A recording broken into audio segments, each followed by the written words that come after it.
સૌપ્રથમ તો અમારા જે બધું પ્રમુખ પદ માટે મને જે ભારતીય જનતા પાર્ટીના હોદ્દેદારોએ જે મારી પસંદગી કરી છે અને પ્રમુખ તરીકે મને યોગ્ય ઠરાયો છે અને ફરીવાર હું મારા જિલ્લા પંચાયતના તમામ સદસ્યોએ જે મને ખૂબ બહુમતીથી બધાએ મતદાન કરી જિલ્લા પંચાયતના પ્રમુખ તરીકે મને નિમો છે તે બદલ આભાર માનું છું. ખાસ ગામના સરપંચ તરીકે આપણે કામ કર્યું. હવે જિલ્લા પંચાયતના કઈ રીતે રાજકોટ જિલ્લામાં વિકાસ શું મુખ્ય આપનું સપનું અને રોડમેપ? ખાસ તો મારે આ ત્રીજી ટર્મ સરપંચની મારે ચાલુ છે.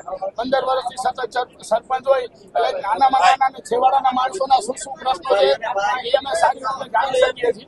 એટલા માટે જ હવે જે કાંઈ બીજા પ્રશ્નો આવશે કે સરકારની વિવિધ યોજનાઓ છેવાડાના માનવી સુધી કેવી રીતે પહોંચે અને બધી યોજનાઓને કેવી રીતે અમલ વ્યવસ્થિત થઈ અને છેવાડાના માનવી છેવાડાના ગામ સુધી સારામાં સારો વિકાસ કેમ થાય એ અમારું પ્રથમના નેમ રહેશે. સંજયભાઈ, પાણીનો મુખ્ય પ્રશ્ન રાજકોટ જિલ્લાની આગામી દિવસોમાં હવે ઉનાળુ પણ પૂરું થઈ ગયો, ચોમાસામાં જ વરસાદ અને કઈ રીતે આખો રોડમેપ રહેશે પાણી પ્રશ્ન?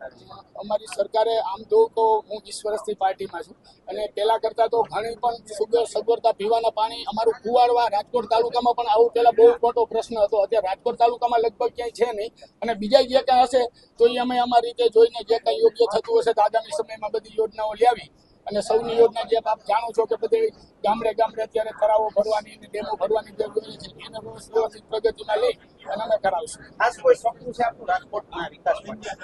બસ રાજકોટ એટલે એ આપણા સૌરાષ્ટ્રનું પાટનગર ગણાય અને વિકાસલક્ષી ગામ છે એટલે એ વધુ કેમ એમાં વિકાસ થાય એવું અમે પહેલેથી જોશું. જેમાં શિક્ષણ હોય, રોજગારી હોય કે પછી રોડ રસ્તાના કામો હોય કે આરોગ્યને લગતી સુવિધા હોય એ કેમ બેટર થઈ શકે એના ઉપર અમે પૂરતું ધ્યાન આપીને વ્યવસ્થિત કરાવીશું.